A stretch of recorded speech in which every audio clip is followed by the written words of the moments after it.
Hi, everybody. I'd like to bring something to your attention. Uh, Not a life and death issue. It's a smaller issue. It's something that's still it's an increment. It's something that definitely needs to be brought attention to. The person I'm talking about is Emil Cohen. He's a 17-year-old student at Northern Secondary.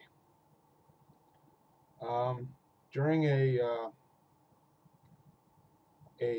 athletic assembly, he presented a speech.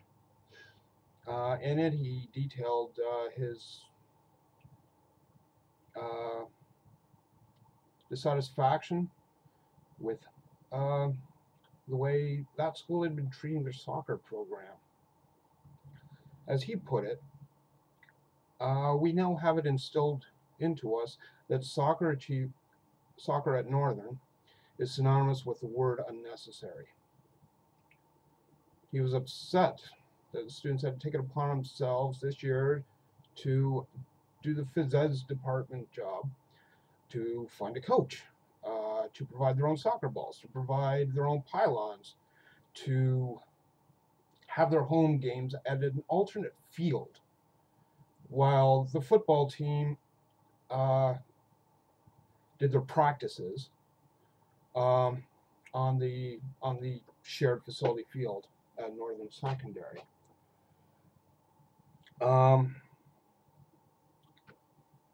He wasn't boisterous. He wasn't malicious about it. It was a rather professional presentation, and yet the staff took it upon themselves to. At first they warned him.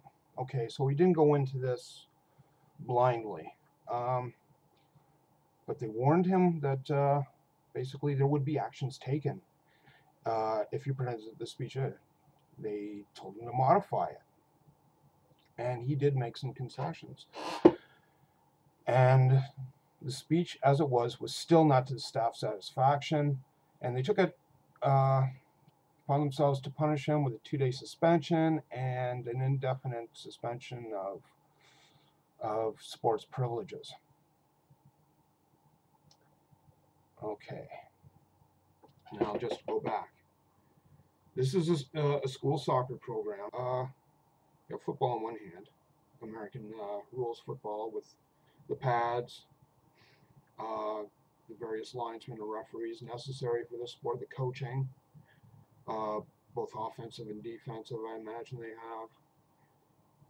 have skilled staff in both reffing and coaching, and an extensive uniform, including jerseys, pads. Pads are, I would think, easily as expensive as that of hockey.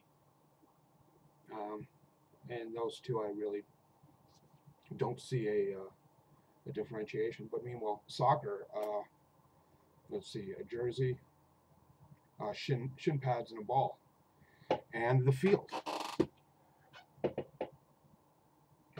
And there you go. It's a sport that poor families can embrace. More so than hockey or soccer, or sorry, hockey or football. So, I think he had a legitimate grievance.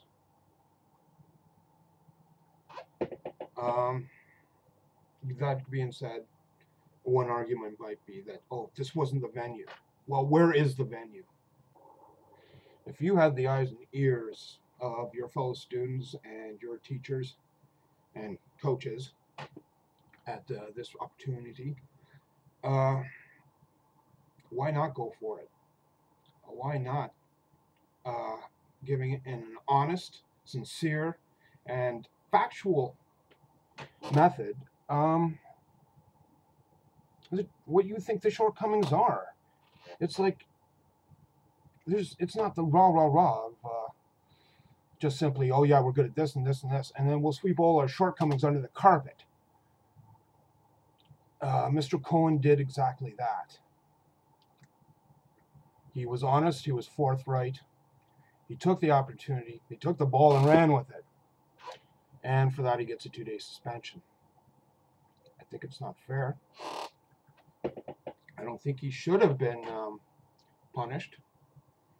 And I'm glad for the media attention that he did get.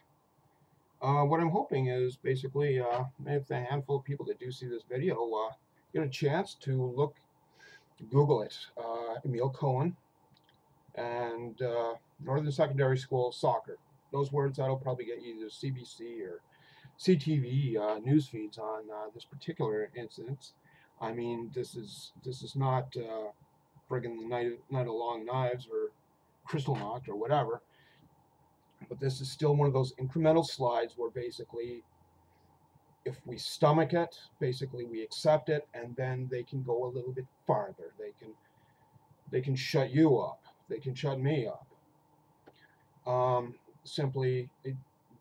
This can't go unanswered. I'm just making you aware of it. There was a rally earlier today.